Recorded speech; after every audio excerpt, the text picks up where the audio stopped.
மாய்மாலம். உங்கள் பண்டிகைகளை பகைத்து வெறுக்கிறேன். உங்கள் ஆசரிப்பு நாட்களில் எனக்கு பிரியமில்லை. உங்கள் தகன பலிகளையும் போஜன பலிகளையும் எனக்கு படைத்தாலும் நான் அங்கீகரிக்க மாட்டேன். கொழுமையான உங்கள் மிருகங்களின் ஸ்தோத்திர பலிகளையும் நான் நோக்கி பார்க்க மாட்டேன். உன் பாட்டுகளின் இரைச்சலை என்னை விட்டு அகற்று. உன் வீணைகளின் ஓசையை நான் கேட்க மாட்டேன். நியாயம் தண்ணீரைப் போலவும் நீதி வற்றாத நதியைப் போலவும் புரண்டு வர கடவது. இஸ்ரவேல் வம்சத்தாரே, நீங்கள் வனாந்தரத்திலே இருந்த 40 வருஷம் வரையில் பலிகளையும் காணிக்கைகளையும் எனக்கு செலுத்தினீர்களோ? நீங்கள் உங்களுக்கு உண்டாக்கின மோளோகுடைய கூடாரத்தையும் உங்கள் தேவர்களின் நட்சத்திர ராசியாகிய உங்கள் சொரூபங்களின் சப்பரத்தையும் சுமந்து கொண்டு வந்தீர்களே. ஆகையால் உங்களை தமஸ்குவுக்கு அப்பாலே குடியோட்டுவேன் என்று சேனைகளுடைய தேவன் என்னும் நாமமுள்ள கர்த்தர் சொல்லுகிறார். இஸ்ரவேல் புத்திரர் கர்த்தருக்கு விரோதமாக பாவம் செய்கிறார்கள். ஆனாலும் தாங்கள் கர்த்தரிடத்தில் பயபக்தியாய் இருப்பது போல மாய்மாலம் பண்ணுகிறார்கள். கர்த்தர் அவர்களுடைய வேஷத்தை அறிந்திருக்கிறார். ஆகையினால் அவர்களுடைய பண்டிகைகளையும் ஆசரிப்புகளையும் கர்த்தர் வெறுக்கிறார். மாய்மாலமான ஆராதனைகள் கர்த்தருக்கு அருவருப்பானது. அவர்கள் பெத்தேலிலே பண்டிகைகளை ஆசரிக்கிறார்கள். எருசலேமில் கர்த்தருக்கு பண்டிகைகளை ஆசரித்தது போல பெத்தேலிலே பொன் கன்றுக்குட்டிக்கு பண்டிகைகளை ஆசரிக்கிறார்கள். இஸ்ரவேல் புத்திரருடைய ஆசரிப்பு நாட்களில் கர்த்தருக்கு பிரியமில்லை. அவர்கள் எருசலேமில் உள்ள தேவாலயத்தில் கூடி வந்து பண்டிகைகளை ஆசரிப்பது போல இப்போது பெத்தேலிலே கூடி வந்து விக்கிரக தெய்வங்களுக்கு பண்டிகைகளை ஆசரிக்கிறார்கள். இஸ்ரவேல் புத்திரர் தகன பலிகளையும் போஜன பலிகளையும் கர்த்தருக்கு படைக்கிறார்கள். கொழுமையான மிருகங்களின் ஸ்தோத்திர பலிகளையும் கர்த்தருக்கு செலுத்துகிறார்கள்.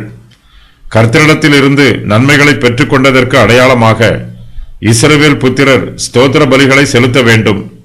ஆனாலும் அவர்களுடைய இருதயத்தில் கர்த்தர் மீது பக்தி இல்லை. அவர்களிடத்தில் மாய்மாலம் காணப்படுகிறது. உங்கள் பண்டிகைகளை பகைத்து வெறுக்கிறேன். உங்கள் ஆசரிப்பு நாட்களில் எனக்கு பிரியமில்லை. உங்கள் தகன பலிகளையும் போஜன பலிகளையும் எனக்கு படைத்தாலும் நான் அங்கீகரிக்க மாட்டேன். கொழுமையான உங்கள் மிருகங்களின் ஸ்தோத்திர பலிகளையும் நான் நோக்கி பார்க்க மாட்டேன் என்று கர்த்தர் இஸ்ரவேல் புத்திரரிடம் சொல்லுகிறார். இஸ்ரவேல் புத்திரர் தேவாலயத்தின் கீதங்களை கற்றுக்கொண்டு பாட்டுக்களை பாடுகிறார்கள். இசை கருவிகளையும் வாசிக்க கற்றுக்கொள்கிறார்கள். ஆனால் கர்த்தரோ அவர்களிடத்தில், உன் பாட்டுகளின் இரைச்சலை என்னை விட்டு அகற்று. உன் வீணைகளின் ஓசையை நான் கேட்க மாட்டேன் என்று சொல்லுகிறார். இஸ்ரவேல் புத்திரருடைய மனதிலே தீய யோசனைகள் இருக்கிறது. தாங்கள் கர்த்தருக்கு பலிகளை செலுத்தினால், கர்த்தருக்கு ஸ்தோத்திர கீதங்களை பாடினால் கர்த்தர் தங்கள் மீது அன்பாக இருப்பார் என்றும், தாங்கள் பாவம் செய்தாலும் கர்த்தர் தங்களுடைய பாவங்களை கண்டுகொள்ள மாட்டார் என்றும், தாங்கள் பாவத்தில் தொடர்ந்து ஜீவிக்கலாம் என்றும் இஸ்ரவேல் புத்திரர் எதிர்பார்க்கிறார்கள். கர்த்தர் இஸ்ரவேல் புத்திரரின் யோசனைகளை அறிந்திருக்கிறார். ஆகையினால் அவர்களுடைய பண்டிகைகளை பகைத்து வெறுக்கிறார். கர்த்தர் சத்தியத்தை சிநேகிக்கிறவர், மாய்மாலத்தை வெறுக்கிறவர். இஸ்ரவேல் புத்திரருடைய ஆசரிப்பு நாட்களில் கர்த்தருக்கு பிரியமில்லை. அவர்களுடைய இருதயத்தில் நன்றி இல்லை. கர்த்தர் இஸ்ரவேல் புத்திரருக்கு ஏராளமான நன்மைகளை செய்திருக்கிறார். ஆனால் அவர்களோ கர்த்தருக்கு நன்றி உள்ளவர்களாய் ஜீவிக்காமல் கர்த்தருக்கு விரோதமாக தீங்கு செய்கிறார்கள். அவருக்கு விரோதமாக பாவம் செய்கிறார்கள். ஆகையினால் அவர்களுடைய தகன பலிகளையும் போஜன பலிகளையும் ஸ்தோத்திர பலிகளையும் கர்த்தர் அங்கீகரிக்க மறுக்கிறார். அவற்றை நோக்கி பார்ப்பதற்கும் மறுக்கிறார். நாம் கர்த்தருக்கு எவ்வாறு பலிகளை செலுத்த வேண்டும் என்னும் நியமங்களை கர்த்தர் நமக்கு வெளிப்படுத்தி இருக்கிறார். கர்த்தரை துதிக்கிறவர்கள் ஆவியோடும் துதிக்க வேண்டும், உண்மையோடும் துதிக்க வேண்டும். கர்த்தருக்கு பலி செலுத்துகிறவர்கள் சுத்தமான இருதயத்தோடு பலி செலுத்த வேண்டும். கர்த்தர் தங்களுக்கு கொடுத்திருக்கிற ஆவிக்குரிய கடமைகளை நிறைவேற்ற வேண்டும். நாம் கர்த்தரிடத்தில் முழு இருதயத்தோடும் முழு மனதோடும் முழு ஆத்மாவோடும் அன்பு கூற வேண்டும். நாம் நம்மிடத்தில் அன்பு கூறுவது போல பிறரிடத்திலும் அன்பு கூற வேண்டும். கர்த்தருடைய வார்த்தைக்கும் அவருடைய பிரமாணங்களுக்கும் கீழ்ப்படிய வேண்டும். பலி செலுத்துதலை விட கீழ்ப்படிவதே உத்தமம். துன்மார்க்கர் செலுத்தும் பலிகள் கர்த்தருக்கு அருவருப்பாய் இருக்கிறது. துன்மார்க்கருடைய பலி கர்த்தருக்கு அருவருப்பானது.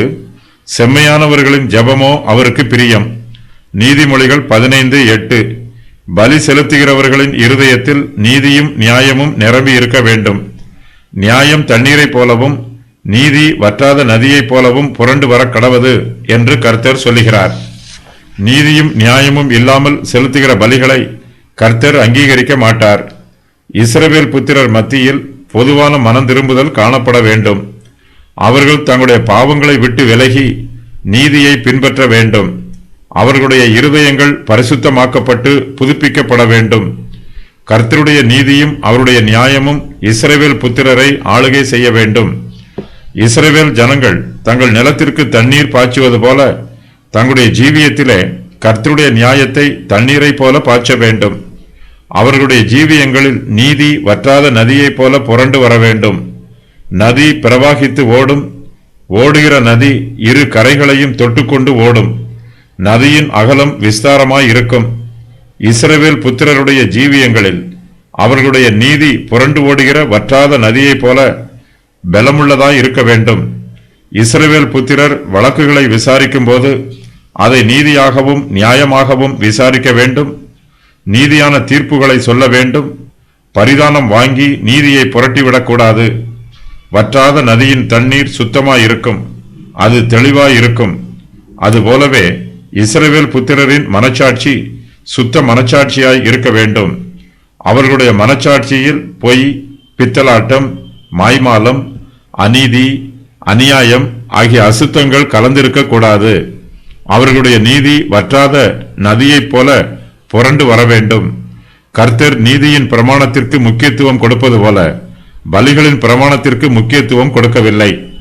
கர்த்தர் இஸ்ரவேல் வம்சத்தாரிடம், நீங்கள் வனாந்திரத்திலே இருந்த 40 வருஷம் வரையிலும் பலிகளையும் காணிக்கைகளையும் எனக்கு செலுத்தினீர்களோ என்று கேட்கிறார். அவர்கள் பலி செலுத்தவில்லை. இஸ்ரவேல் வம்சத்தார் வனாந்திரத்தில் இருந்த 40 வருஷ காலங்களில் அவர்கள் பல சந்தர்ப்பங்களில் கர்த்தருக்கு பலி செலுத்தவில்லை. பலி செலுத்துவதை புறக்கணித்து விட்டார்கள். இஸ்ரவேல் புத்திரர் எகிப்து தேசத்தின் அடிமைத்தனத்தில் இருந்து வெளியேறிய போதும் அதன் பின்பு வனாந்திரத்தில் பிரயாணம் பண்ணின முதலாவது வருஷத்திலும் பஸ்காவை ஆசரித்தார்கள்.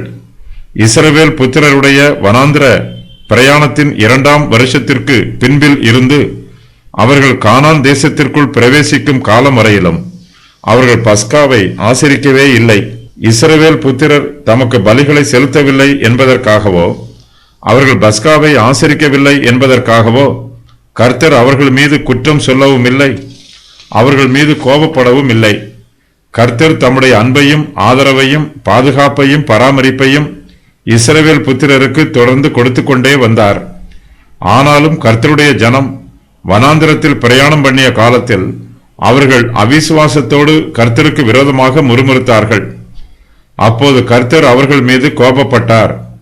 அவர்கள் பலி செலுத்தாத காலத்தில் கர்த்தர் அவர்கள் மீது கோபப்படவில்லை. ஆனால் அவர்கள் அவிசுவாசத்தோடு முறுமுறுத்த போது கர்த்தர் அவர்கள் மீது கோபப்பட்டார். கர்த்தருடைய ஜனத்தாரிடம் பலி செலுத்துவதில் குறைவு இருக்கலாம். ஆனால் அவர்களுடைய நீதி நெறியான காரியங்களில் குறைவு இருக்கக்கூடாது. அவர்கள் பண்டிகைகளின் பலிகளை செலுத்தாமல் இருக்கலாம். ஆனால் ஆவிக்குரிய பலிகளை செலுத்தாமல் இருக்கக்கூடாது. விசுவாசிகளாகிய நம்மிடத்தில் ஜெப வார்த்தைகளும் துதியின் வார்த்தைகளும் குறைவுபட்டாலும் நம்மிடத்தில் நீதியும் நேர்மையும் கண்ணியமும் குறைவு இல்லாமல் இருக்க வேண்டும் என்று கர்த்தர் எதிர்பார்க்கிறார். நம்முடைய இருதயம் நெருங்குண்டதாக இருக்க வேண்டும். நாம் கர்த்தரிடத்தில் அன்பு கூற வேண்டும். கர்த்தருடைய பார்வையில் இதுவே பிரதானம். கர்த்தர் நம்முடைய பலிகளை விட நம்முடைய நெருங்குண்ட இருதயத்தின் மீது பிரியமாய் இருக்கிறார். இஸ்ரவேல் புத்திரர் கர்த்தரை விட்டு விலகி விக்கிரகங்களை பின்பற்றி போகிறார்கள். விக்கிரகங்களுக்கு தூபம் காட்டி அவற்றிற்கு பலிகளை செலுத்துகிறார்கள். அதே சமயத்தில் அவர்கள் கர்த்தருக்கும் பலிகளை செலுத்துகிறார்கள். இஸ்ரவேல் புத்திரருடைய முற்பிதாக்கள் வனாந்திரத்தில் பிரயாணம் செய்த காலத்தில் விக்கிரகங்களையும் ஆராதித்தார்கள், கர்த்தருக்கும் பலி செலுத்தினார்கள். கர்த்தரும் அவர்களுடைய பலிகளை அங்கீகரித்தார், அவர்கள் மீது பிரியமாயிருந்தார். அதுபோலவே கர்த்தர் இப்போதும் தாங்கள் செலுத்தும் பலிகளையும் அங்கீகரிக்க வேண்டும் என்றும் தங்கள் மீதும் கர்த்தர் பிரியமாய் இருக்க வேண்டும் என்றும் இஸ்ரவேல் புத்திரர் எதிர்பார்க்கிறார்கள். வனாந்திரத்திலே தங்கள் பிதாக்களை அங்கீகரித்த தேவன் இப்போது இஸ்ரவேல் தேசத்திலே தங்களையும் அங்கீகரிக்க வேண்டும் என்று இஸ்ரவேல் புத்திரர் சொல்லுகிறார்கள். கர்த்தர் இஸ்ரவேல் புத்திரரிடம் பலிகளையும் காணிக்கைகளையும் எனக்கு செலுத்தினீர்களோ என்று கேட்கும்போது, பலிகளையும் காணிக்கைகளையும் எனக்கு மாத்திரமா செலுத்தினீர்கள் என்று கர்த்தர் கேட்பதாக வேத பண்டிதர்கள் விளக்கம் சொல்லுகிறார்கள். இஸ்ரவேல் புத்திரர் கர்த்தருக்கு மாத்திரம் என்று பிரத்யேகமாக பலிகளை செலுத்தவில்லை. அவர்கள் கர்த்தருக்கும் பலிகளை செலுத்தினார்கள், விக்கிரகங்களுக்கும் பலிகளை செலுத்தினார்கள். ஆகையினால் கர்த்தர் அவர்களுடைய தகன பலிகளையும் போஜன பலிகளையும் ஸ்தோத்திர பலிகளையும் அங்கீகரிக்க மறுக்கிறார்.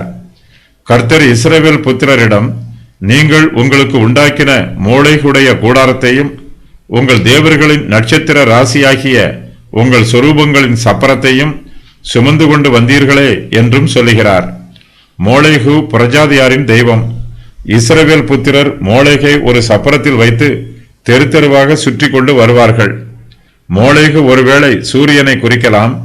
மோளேகே தங்களுடைய ராஜா என்று இஸ்ரவேல் புத்திரர் சொல்லுகிறார்கள். மோளேகை பற்றி ஸ்தேவானும் சொல்லி இருக்கிறார். பணிந்து கொள்ளும்படி நீங்கள் உண்டாக்கின சொரூபங்களாகிய மோளேகனுடைய கூடாரத்தையும் உங்கள் தேவனாகிய ரெம்பான் என்னும் நட்சத்திர சொரூபத்தையும் சுமந்தீர்களே. ஆகையால் உங்களை பாபிலோனுக்கு அப்புறத்திலே குடிபோக பண்ணுவேன் என்றும் தீர்க்கதரிசிகளின் புஸ்தகத்தில் எழுதியிருக்கிறதே. அப்போஸ்தலர் 7:43. இஸ்ரவேல் புத்திரர் வனாந்திரத்தில் உள்ள எல்லா நட்சத்திரங்களையும் தங்களுக்கு தேவர்கள் ஆக்கி கொண்டார்கள். அவற்றுக்கு சொரூபங்களை செய்து அவற்றை சப்பரங்களில் ஏற்றி சுமந்து கொண்டு வந்தார்கள். ஒவ்வொரு சொரூபத்திற்கும் ஒரு பெயரையும் கொடுத்தார்கள். இஸ்ரவேல் புத்திரர் இதுபோல விக்கிரகங்களையும் ஆராதிக்கிறார்கள், கர்த்தருக்கும் பலி செலுத்துகிறார்கள். ஆகையினால் கர்த்தர் அவர்களுடைய பலிகளை அங்கீகரிக்க மறுக்கிறார். இஸ்ரவேல் வம்சத்தார் கர்த்தருக்கு விசேஷித்த ஜனங்கள். அவர்கள் கர்த்தருக்கு பரிசுத்தமானவர்கள். அவர்கள் கர்த்தரை மாத்திரமே ஆவியோடும் உண்மையோடும் தொழுது கொள்ள வேண்டும். ஆனால் இஸ்ரவேல் புத்திரரோ கர்த்தரை விட்டு விலகி விக்கிரகங்களை பின்பற்றி போகிறார்கள். விக்கிரகங்களுக்கு தூபம் காட்டி அவற்றிற்கு பலிகளை செலுத்தி அவற்றை ஆராதிக்கிறார்கள். இஸ்ரவேல் புத்திரருடைய விக்கிரக ஆராதனையின் நிமித்தமாய் கர்த்தருடைய கோபம் அவர்கள் மீது வருகிறது. சேனைகளுடைய தேவன் என்னும் நாமமுள்ள கர்த்தர் தம்முடைய நீதியான நியாய தீர்ப்பை இஸ்ரவேல் புத்திரருக்கு சொல்லுகிறார். உங்களை தமஸ்குவுக்கு அப்பாலே குடியோட்டுவேன் என்று கர்த்தர் சொல்லுகிறார். கர்த்தர் இஸ்ரவேல் புத்திரரை அந்நிய தேசத்து சிறையிருப்புக்கு ஒப்புக் கொடுப்பார். சீரியர்கள் இஸ்ரவேல் புத்திரரை சிறைப்பிடித்தார்கள். கர்த்தர் இஸ்ரவேல் புத்திரரை அசீரியருடைய கைகளில் ஒப்புக் கொடுப்பார். அசீரியருடைய தேசம் சீரிய தேசத்திற்கு அப்பால் இருக்கிறது. கர்த்தர் இஸ்ரவேல் புத்திரரை திகிலாத் பிலேசருடைய கைகளில் ஒப்புக் கொடுத்தார். கர்த்தர் இப்போது இஸ்ரவேல் புத்திரரை சல்மனேசாருடைய கைகளில் ஒப்புக் கொடுக்கிறார். இவர்களுடைய தேசம் தமஸ்குவை விட தூரத்தில் உள்ளது. திகிலாத் பிலேசர் இஸ்ரவேல் புத்திரருக்கு தீங்கு செய்ததை விட சல்மனேசர் இஸ்ரவேல் புத்திரருக்கு அதிகமான தீங்குகளை செய்தான். நான் தமஸ்குவின் தாழ்பாலை உடைத்து குடிகளை ஆவேன் என்னும் பள்ளத்தாக்கிலும் செங்கோல் செலுத்துகிறவனை பெத் ஏதேனிலும் இராதபடிக்கு சங்காரம் பண்ணுவேன். அப்பொழுது சீரியாவின் ஜனங்கள் கீருக்கு சிறைப்பட்டு போவார்கள் என்று கர்த்தர் சொன்ன தீர்க்க தரிசனம் இங்கு நிறைவேறுகிறது. தேவனுடைய கிரியைகள். பகைக்கிறேன், வெறுக்கிறேன், எனக்கு பிரியமில்லை, நான் அங்கீகரிக்க மாட்டேன், நான் நோக்கி பார்க்க மாட்டேன், நான் கேட்க மாட்டேன். தேவன் வெறுக்கும் காரியங்கள், அவர்களுடைய பண்டிகைகள், அவர்களுடைய ஆசரிப்பு நாட்கள், அவர்களுடைய தகன பலிகள், அவர்களுடைய போஜன பலிகள், கொழுமையான மிருகங்களின் ஸ்தோத்திர பலிகள், அவர்களுடைய பாட்டுகளின் இரைச்சல், அவர்களுடைய வீணைகளின் ஓசை. கர்த்தர் நீதியையும் நியாயத்தையும் வலியுறுத்துகிறார். அந்த நியாயம் தண்ணீரைப் போலவும் நீதி வற்றாத நதியைப் போலவும் புரண்டு வர வேண்டும் என்று விரும்புகிறார். இந்த பூமியில் உள்ள அநியாயத்தையும் அநீதியையும் கர்த்தருடைய பிள்ளைகள் எதிர்கொள்ள வேண்டும் என்றால் நீதி நியாயம் என்னும் வற்றாத நதிகள் கர்த்தருடைய சமூகத்தில் இருந்து பிரவாகித்து வர வேண்டும். இஸ்ரவேல் புத்திரர் வனாந்திரத்தில் கர்த்தருக்கு பலிகளை செலுத்தினார்கள். ஆனால் அவர்கள் கர்த்தருக்கு மாத்திரம் என்று பலிகளை செலுத்தாமல் விக்கிரகங்களுக்கும் செலுத்தினார்கள். கர்த்தரை முழு இருதயத்தோடும் முழு ஆத்மாவோடும் முழு மனதோடும் சேவிக்க வேண்டும். இஸ்ரவேல் புத்திரர் இக்காலத்தில் கர்த்தருக்கு பலிகளை செலுத்தாமல் பிசாசுகளுக்கு பலிகளை செலுத்தியதாக மோசே கூறியிருக்கிறார். அவர்கள் விக்கிரகங்களை பின்பற்றி போனார்கள் என்று எசேக்கியேல் குறிப்பிட்டிருக்கிறார். இஸ்ரவேல் புத்திரர் மோளேகுக்கு கூடாரத்தை உண்டாக்கினார்கள். தேவர்களின் சொரூபங்களை சப்பரத்தில் சுமந்து கொண்டு வந்தார்கள். இதற்காக அவர்கள் தமஸ்குவிற்கு அப்பாலே அசீரியாவில் சிறையிருப்புக்கு போவார்கள். மோளேகின் கூடாரம் சுமந்து செல்லக்கூடிய சப்பரத்தை போன்றது. பவுலின் காலத்தில் தெமோத்திரியு என்னும் தட்டான் தியானாளின் கோவிலை போல வெள்ளியினால் சிறிய கோவில்களை செய்தான். சிகுத் என்பது இது போன்ற சிறிய கோவிலாகும். மோளேகு அம்மோனியரின் தெய்வம். இந்த தெய்வத்திற்கு ஜனங்கள் தங்களுடைய பிள்ளைகளை தீக்கடக்க பண்ணி பலியிடுவார்கள். மோளேகு சூரிய தேவன் என்றும் அழைக்கப்படுகிறது. மோளேகின் சிலையை வெண்கலத்தால் செய்தார்கள். இதற்கு எருதின் முகமும் மனுஷனுடைய கைகளும் இருந்தது. இந்த சிலைக்கு நடுவில் இதை சூடு பண்ணுவதற்கு ஒரு அடுப்பு இருக்கும். அதில் எப்போதும் அக்கினி எரிந்து கொண்டே இருக்கும். மோளேகின் கரங்கள் எப்போதும் நீட்டப்பட்டதாகவும் அக்கினியினால் சூடு ஏறியதாகவும் இருக்கும். பெற்றோர் தங்கள் பிள்ளைகளை மோளேகின் சூடான கரங்களில் வைத்து பலியிடுவார்கள். சூடு தாங்காமல் சிறு பிள்ளைகள் அழும்போது அதன் சத்தம் பெற்றோருக்கும் மற்றோருக்கும் கேட்காமல் இருப்பதற்காக வாத்திய கருவிகளை மோளேகின் ஆசாரியர்கள் அதிக தொனியோடு இசைப்பார்கள். நிறைவேறிய முன்னறிவிப்புகள். உங்களை தமஸ்குவுக்கு அப்பாலே குடியோட்டுவேன். சீயோனிலே நிர்விசாரமாய் இருக்கிறவர்களும் சமாரியாவின் பர்வதத்தை நம்பிக்கொண்டிருக்கிறவர்களும் ஜாதிகளின் தலைமை எண்ணப்பட்டு இஸ்ரவேல் வம்சத்தார் தேடி வருகிறவர்களுமாகிய உங்களுக்கு ஐயோ! ஆகையால் அவர்கள் சிறையிருப்புக்கு போகிறவர்களின் முன்னணியிலே போவார்கள். செல்வமாய் சயனித்தவர்களின் விருந்து கொண்டாடல் நின்று போகும். நான் நகரத்தையும் அதன் நிறைவையும் ஒப்புக் கொடுத்து விடுவேன். ஒரு வீட்டிலே 10 பேர் மீதியா இருந்தாலும் அவர்கள் செத்து போவார்கள். அவர்களுடைய இனத்தானாவது பிரேதத்தை தகிக்கிறவனாவது எலும்புகளை வீட்டில் இருந்து வெளியே கொண்டு போகும்படிக்கு அவைகளை எடுத்து வீட்டின் உட்புறத்திலே இருக்கிறவனை நோக்கி, உன்னிடத்தில் இன்னும் யாராயினும் உண்டோ என்று கேட்பான். அவன் இல்லை என்பான். அப்பொழுது இவன், நீ மௌனமாயிரு, கர்த்தருடைய நாமத்தை சொல்லலாகாது என்பான். இதோ கர்த்தர் கட்டளையிட்டிருக்கிறார். பெரிய வீட்டை திறப்புகள் உண்டாகவும் சிறிய வீட்டை வெடிப்புகள் உண்டாகவும் அடிப்பார். இஸ்ரவேல் வம்சத்தாரே, இதோ நான் ஒரு ஜாதியை உங்களுக்கு விரோதமாக எழுப்புவேன். அவர்கள் ஆமாத்துக்குள் பிரவேசிக்கிற வழி தொடங்கி சமனான நாட்டின் ஆறுமட்டாக உங்களை ஒடுக்குவார்கள்.